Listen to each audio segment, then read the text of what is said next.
Hi there, I'm Marissa. On my 18th birthday, the only gift my family gave me was the truth. They told me I was a mistake. No hugs, no celebration, just a suitcase and a door that wouldn't open for me again. But hidden in that final moment was a secret they never thought I'd find, the adoption papers that changed everything. Why would the people who raised me hide who I truly am? Before we dive in, tell me, have you ever felt like a stranger in your own family? I woke up to the smell of burnt vanilla lingering thick in the kitchen air. A scent so out of place it sent a ripple of unease through me. The house was too quiet for a birthday morning. The kind of silence that wasn't from sleeping bodies but from people choosing not to be near you. I sat up in bed, my room already half-packed in messy piles, and listened for any sounds. Nothing but the faint hum of the old refrigerator down the hall. When I finally stepped out, the creak of the floorboards seemed to announce me louder than I intended. Gerald and Lorraine sat stiffly on the couch, cups of coffee untouched on the table. Their eyes, when they bothered to lift them, were hard, empty. "Sit down, Marissa," Gerald said, voice flat, almost mechanical. I didn't move at first. My instincts screamed to turn around, to pretend I hadn't heard, but my feet betrayed me. I sat on the edge of the chair across from them, fingers clutching the frayed hem of my sweatshirt. Gerald cleared his throat, as if he were reading off a script. "We took you in because we had to. It was a mistake. You should leave now." Lorraine didn't even flinch. She simply looked down at her coffee as if this conversation bored her. For a second, I couldn't breathe. The world tilted, and the edges of my vision blurred. I wanted to ask why, to scream that I had been good, quiet, grateful, but I knew it wouldn't matter. The verdict had been passed long before this moment. Without a word, I stumbled back to my room. Each step felt like wading through thick, invisible mud. I grabbed my battered suitcase, shoving in clothes and a cracked photo frame, the one family picture where I was conveniently placed half out of focus. In the corner of my closet, I found the birthday card Lorraine had hastily left 2 years ago. No signature, just a generic happy birthday printed in soulless font. As I shoved the last shirt into the suitcase, something heavy thudded behind a loose drawer. I paused, heart hammering, and carefully pulled the drawer completely free. Tucked behind it was a yellowed envelope, creased and worn at the edges. My name was scribbled on the front, but the return address wasn't Kane. It was someone named Evelyn Stokes. My hands shook as I turned it over. Sealed but brittle, the envelope felt like it had been waiting for me longer than I had been alive. I didn't open it, not yet. I tucked it deep into the lining of my suitcase and zipped it shut, the sound loud and final in the dead silence of the house. When I walked back into the living room, neither Gerald nor Lorraine looked up. Gerald sipped his coffee as if washing down the aftertaste of me. Lorraine stared out the window at nothing at all. I opened the front door. Cold morning air hit my face like a slap, stinging and fresh. For a heartbeat, I almost turned back, almost asked one more time, why?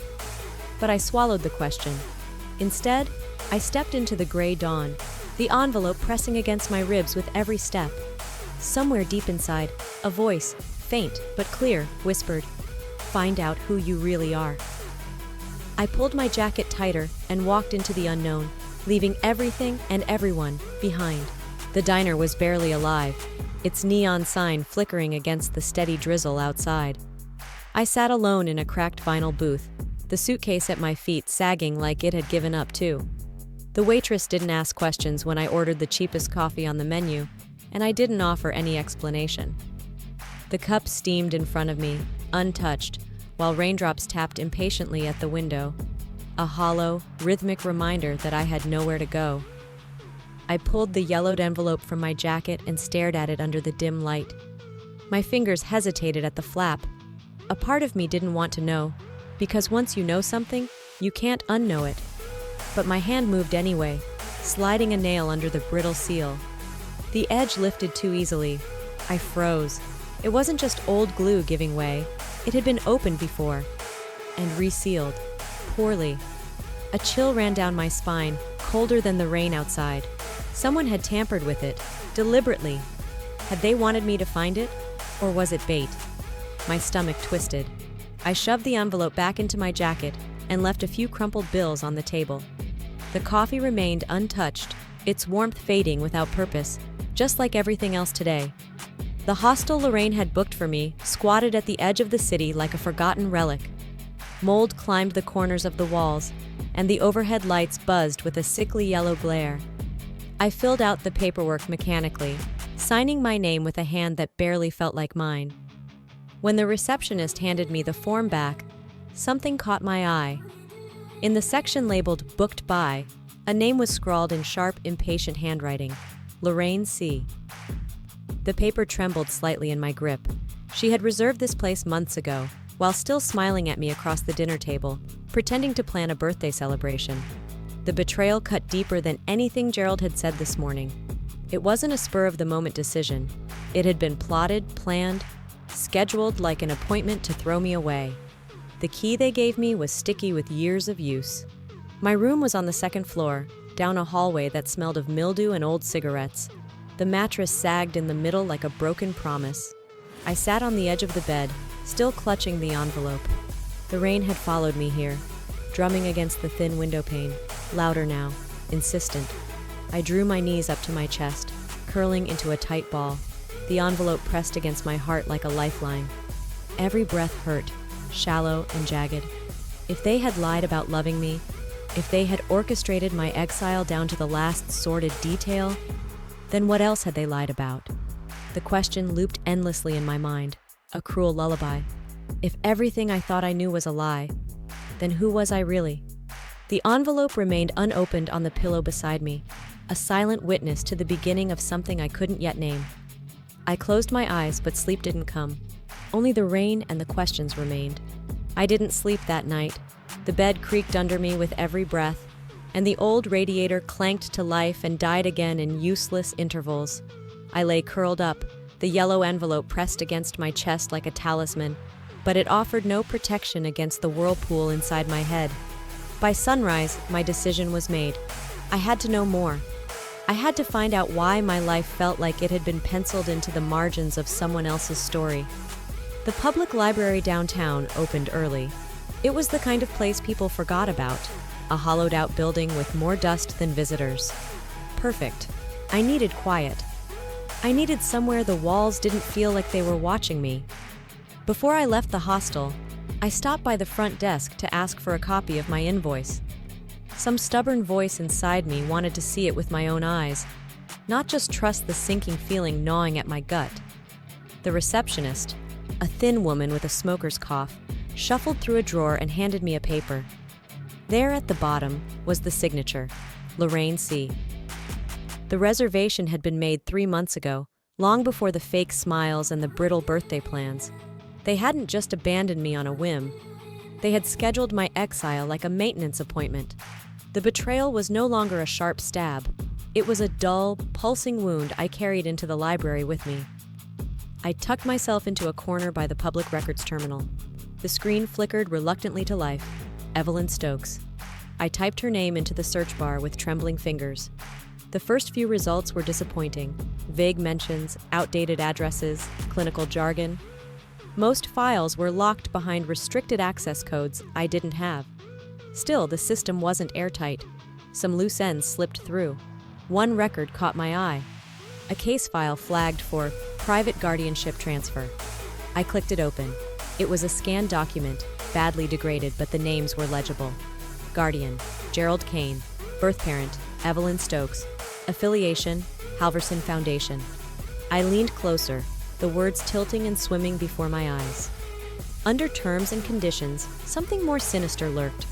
Phrases like assurance of financial assets, transfer of residual property interests, and compliance acknowledgement. This wasn't an adoption in the way I had naively imagined.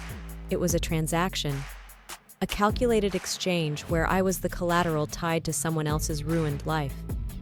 The room spun slowly around me. The building smelled of old paper and mildew, but all I could sense was betrayal, thick as smoke. I sank down onto the threadbare carpet, pulling my knees into my chest, the ancient computer screen blinking like a dying heartbeat above me. In one bitter sweep, everything I had fought to believe about my life collapsed. I was not saved. I was bought. And worse, Somewhere deep down, a part of me realized maybe I had always known. I stayed there long after the librarian announced the closing time, sitting in the ruins of a life I never really owned. The morning light in Savannah wasn't kind. It splintered through the cracked blinds of the hostel, too sharp, too revealing. I sat on the edge of the narrow bed, the worn-out envelope in my lap, the cold air pricking at the back of my neck. I had spent most of the night staring at the ceiling, wondering if the edges of my life would ever fit together into something that made sense. I wasn't sure what kept me moving, anger maybe, or the stubborn thread of hope that refused to die. Maybe it was just the hollow ache where certainty used to live. I folded the envelope carefully and tucked it into my jacket. If there was anything left of me, it was stitched inside that thin, yellow paper. The bus station was half a mile away. I walked there under a heavy gray sky, past shuttered storefronts and stray cats that moved like ghosts between trash bins. No one noticed me. Maybe they never had. At the library the day before, I had found another thread to pull. Ridgeview Center, a place tucked into the edge of nowhere, a center for behavioral rehabilitation, the database had called it. I didn't know what I expected to find there, but it was the only lead I had. The bus ride felt endless. My body slumped against the window as endless fields blurred past. The envelope warmed under my jacket, a steady pulse against my ribs. I was terrified, but the fear no longer stopped me. It only pushed me forward. At the Ridgeview stop, the bus hissed to a halt in front of a cracked sidewalk lined with brittle grass. The facility loomed beyond the trees, a squat building of stained concrete and barred windows, pretending not to be a prison.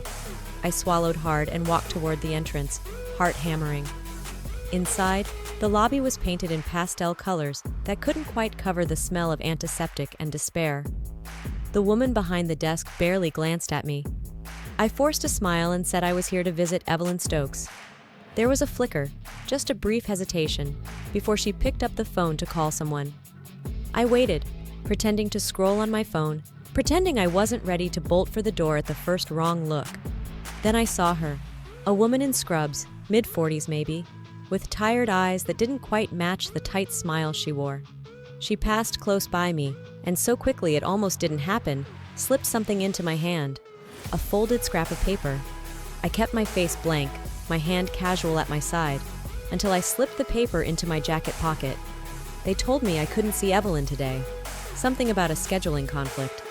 I nodded, thanked them, and left, my legs almost buckling from the effort of acting normal. Only when I was outside, in the brittle wind of the parking lot, did I pull out the note. 4 words, scrawled hastily. Midnight. Back door. I stood there for a long moment, the note trembling between my fingers. Maybe it was a setup, maybe it was a lifeline. But I knew one thing for certain. I had no choice anymore but to find out. The backlot behind Ridgeview was soaked in silver moonlight, and silence so thick it felt like a second skin. I moved with careful steps, my sneakers crunching gravel, every sound sounding louder than it should. Midnight air tasted of rust and pine, and somewhere in the distance, a dog barked once, then nothing. Shelby emerged from the shadows, her scrubs barely visible under a dark hoodie. Her face was taut, eyes darting nervously. Without a word, she pressed a thick folder into my hands, her fingers cold and trembling. "Don't read it here," she whispered, glancing over her shoulder. "Go, now." I didn't need to be told twice. I sprinted away from Ridgeview, clutching the folder against my chest like it was the last warm thing in the world. When I finally reached the safety of the tree line, I dropped to my knees, heart pounding, and opened it under the dim halo of my phone's flashlight. The contents spilled into my lap, pages and pages of falsified medical reports, diagnoses Evelyn never had, treatments she never consented to, each document meticulously crafted, signed off by names I didn't recognize. It was all a lie. Not a misunderstanding, not a mistake, a deliberate, professional cover-up designed to erase her existence. I sat back on my heels, the weight of the truth slamming into my chest harder than the cold. This place hadn't just swallowed my mother. They had rebranded her, repackaged her suffering, and filed it neatly away. Shelby had hinted there was more. deeper layers hidden somewhere. But even this sliver was enough to light a fire inside me that no amount of fear could snuff out. I flipped through the papers again, and halfway down the stack, I found notes written in a different hand, messier, more desperate. Evelyn's. She had tried to blow the whistle. There were dated memos she had written to state agencies, handwritten lists of patient names, detailed accounts of treatments that violated every code of ethics I'd ever heard of. All of it stamped, invalidated, buried. My mother had fought, and they crushed her anyway. I pressed my forehead to the folder, breathing through the ache blooming behind my ribs. There was a sour taste in my mouth, part grief, part rage. She wasn't weak. She wasn't unstable. She had been too brave in a system that demanded silence. I pushed myself up, stuffing the papers back into the folder, hands shaking. I walked to the edge of the parking lot, where the streetlight buzzed and flickered, painting the pavement in broken light. The folder pressed tightly against my heart. I looked up into the endless sky, stars hidden behind the thick Georgia haze, and whispered into the heavy night, "You tried, Mom. Now it's my turn." The rain had stopped by the time I stumbled back to the hostel, but the air still clung to my skin, heavy and raw. The dim fluorescent light flickered above the lobby, casting long, broken shadows across the peeling linoleum floor. I kept my head down, clutching the folder Shelby had given me tighter against my chest. Every creak of the floorboards, every muffled voice behind closed doors made my heart jump. I knew it was irrational, or maybe it wasn't, but it felt like something was following me, just out of sight. Inside my room, I locked the door behind me, wedging a chair under the knob the way Dad had taught me once, back when I thought he cared. The small, stale space smelled of bleach and damp wood. The ceiling fan groaned in slow, uneven circles. I sank onto the bed, trembling, and finally dared to open the folder again. My fingers found a small USB drive tucked into one of the medical reports, something I hadn't noticed before. Swallowing hard, I plugged it into my cheap secondhand laptop. There was only one file, no label, no date, just a scratchy audio clip. I hesitated, then clicked play. Static at first, then a voice. "Please, you have to listen. They're not what they seem. They hurt us. They..." A sharp gasp, a scuffle. The voice cut off mid-breath, leaving nothing but a low hum that made my skin crawl. I slammed the laptop shut, pressing my palms over my ears. It didn't matter. I could still hear her, my mother, pleading across the years. It was her. It was Evelyn. And she had been so alone. I curled into myself on the bed, the ache gnawing through my chest until there was nothing left but a hollow cavern where my heart should have been. Somewhere, deep inside, anger sparked. Wiping my face roughly, I forced myself to stand. I needed to think clearly. That's when I noticed it. The bedspread wasn't how I'd left it. The corner of my duffel bag peeked out from under the bed at a strange angle. The chair I'd propped against the window yesterday. It had been moved back. Someone had been inside my room. A cold dread spread through me, rooting me to the spot. I scanned the small space with frantic eyes, but found no one. Then I saw it. A crumpled white card shoved halfway under the door. I snatched it up. 2 words, scribbled in sharp, aggressive black ink. "Stay quiet." The world tilted. My pulse roared in my ears. I stumbled back, bumping into the wall. They knew I had the files. They knew what I had heard. The warning wasn't subtle. It was a leash, one they expected me to choke on. I held the card in one hand, the flash drive in the other, breathing through the storm building inside me. I wasn't Evelyn. I wouldn't be silenced like she was. "They think I'll run," I whispered to the empty room, voice shaking but stubborn. "They're wrong." Heart pounding, I grabbed my few belongings, what little hadn't been touched, and stuffed them into my bag. The folder never left my sight. I wasn't safe here anymore. I never had been. It was time to move. Time to find out just how deep this rabbit hole went. The motel I found was even worse than the hostel. A squat, grimy building tucked between a boarded-up laundromat and a liquor store that never seemed to close. I paid cash under a fake name and didn't correct the clerk when he misheard it. It didn't matter anymore. Nothing about who I had been felt real. The room smelled of mildew and ancient cigarette smoke. The door lock wobbled under my hand. Still, it was a roof, and for the moment, that was enough. I sat on the bed, facing the door, my bag clutched between my knees. For the first time since leaving Ridgeview, I let myself believe I had a sliver of distance, a breath of safety, but the feeling didn't last long. At 3 a.m., the room phone rang once, just once, a single sharp tone that cut through the dark like a knife, and then silence. I didn't answer. I didn't move. I stared at it, the cord swinging slightly, as if it had been touched by unseen fingers. Later, when I dared to inspect the window, I found it open by an inch. I knew I had locked it. I remembered the sound of the latch catching. Someone had been here, or had wanted me to think they had. Fear was a steady pulse now, not a spike, not panic, just a cold certainty curling through my veins. I thought of Shelby, of the way her eyes had darted around like a hunted animal's. I thought of Evelyn's voice, breaking in the recording, and another face flickered into my mind. One I had only ever seen in grainy news clippings. Claire Doyle, the student journalist who had dug too deep. The girl whose name had been whispered like a cautionary tale in some of the files Shelby had given me.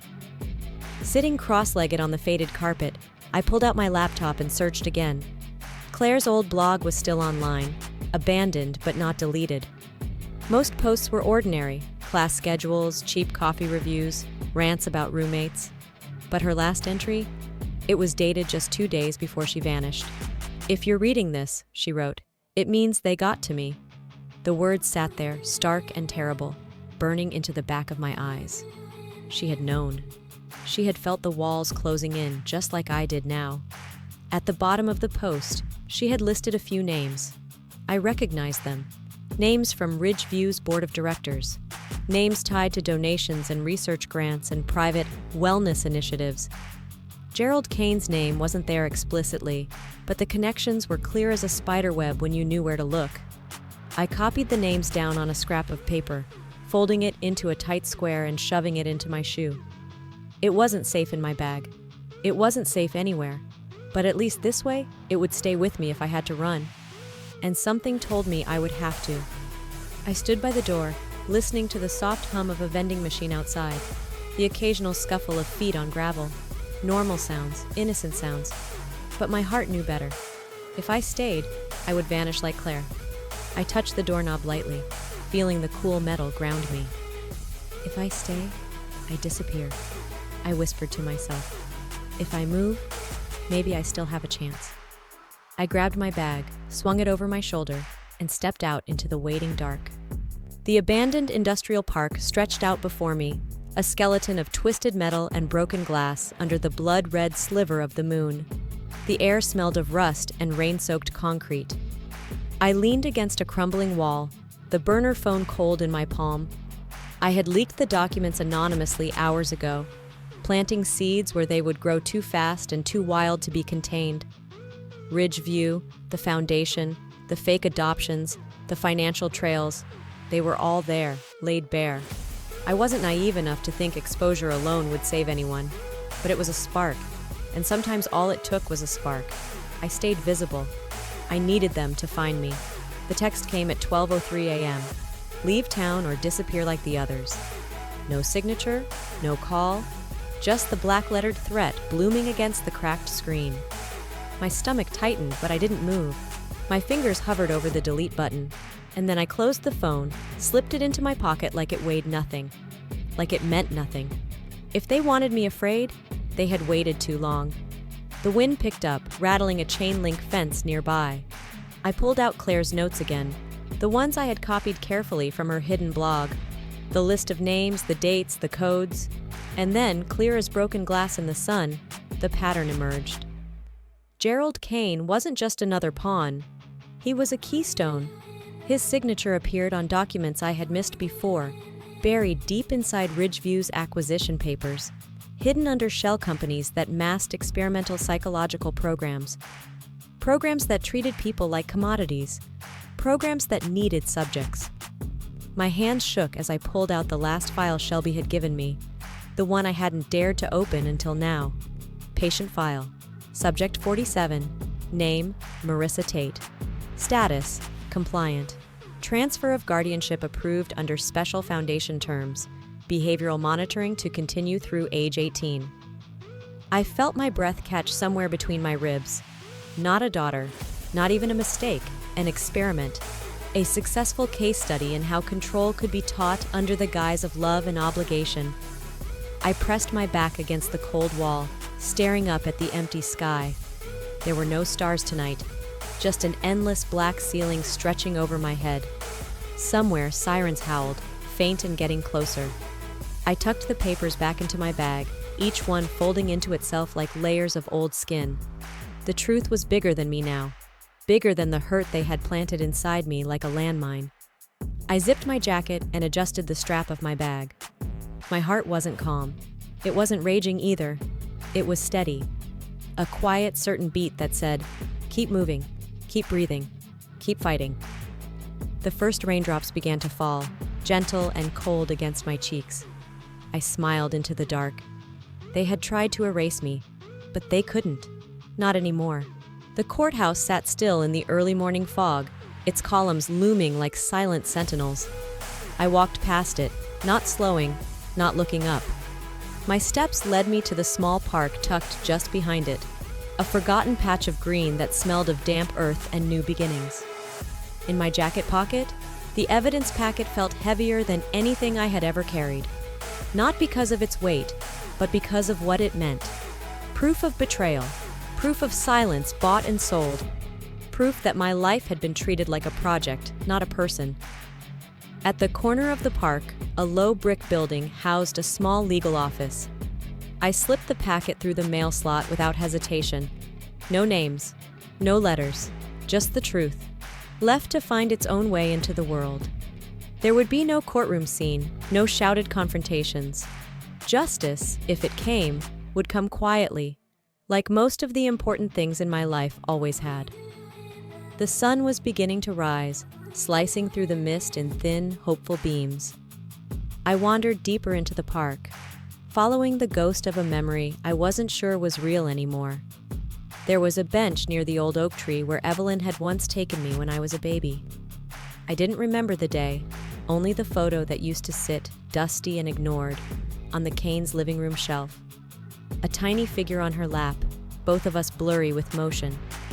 I sat there now, tracing shapes into the cool morning air with my fingers, as if trying to stitch the pieces of that day back together. From my pocket, I unfolded one last document, a final piece from Ridgeview, dated years ago.